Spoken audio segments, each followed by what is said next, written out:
Hey guys, what's up? Um, so I'm here with the top 5 most unconventional slasher films.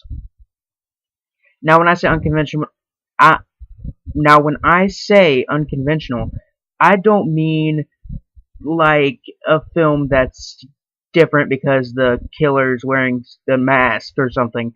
I mean, um, what I mean by that is a film that just isn't some kind of cliched, really stupid, like, teenagers go into the woods kind of horror, kind of slasher film. So that means even some of my all-time favorite slasher films, like The Burning or Gutter Balls or even My Bloody Valentine, will not be on this list. Enjoy, guys. Now, starting off our list, at number 5 is Lucio Fulci's masterpiece, my absolute favorite film from him, and one of his only slasher films, Cat in the Brain. Now, the reason this one is on this list, and the reason I think it's unique, or unconventional at least, is because it stars the director, which doesn't happen that often. The director plays himself. The director plays himself, who is also a serial killer. There's also a serial killer psychologist in there. It's a psychological horror film. The list goes on and on for the reasons why.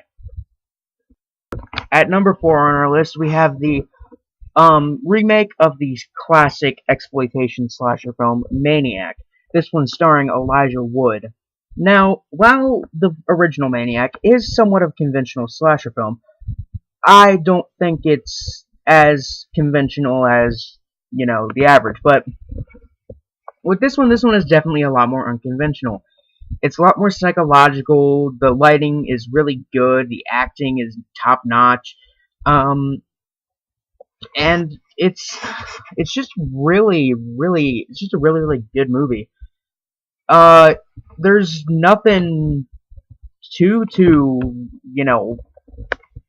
unconventional about it, other than the fact that it's shot from a first-person perspective. Now at 3, we have my favorite film from Dario Argento, Opera. Now, Opera, the reason it's unconventional is because it's about a horror film director trying to make an avant-garde version of Lady Macbeth. And this one girl, our main character, she is chosen to be the star after who she's the understudy for gets hurt, and yeah, she becomes the star, and then she is stalked and forced to watch her friends being murdered at the hands of a madman who is one of her devoted fans.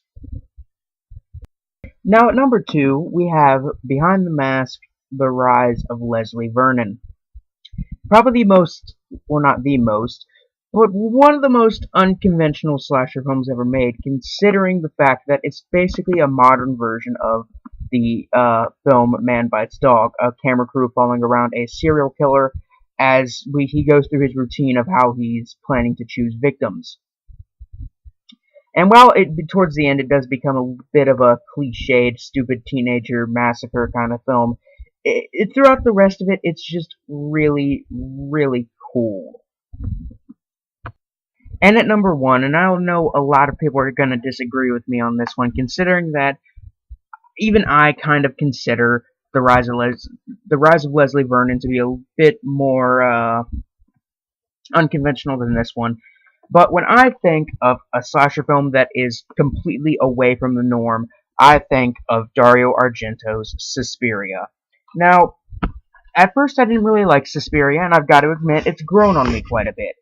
It's not my favorite slasher film, but it's definitely a really good one.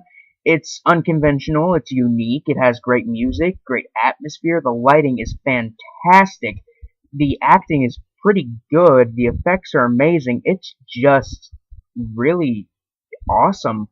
And it's, not among the mainstream horror film community, it's not really that well known either.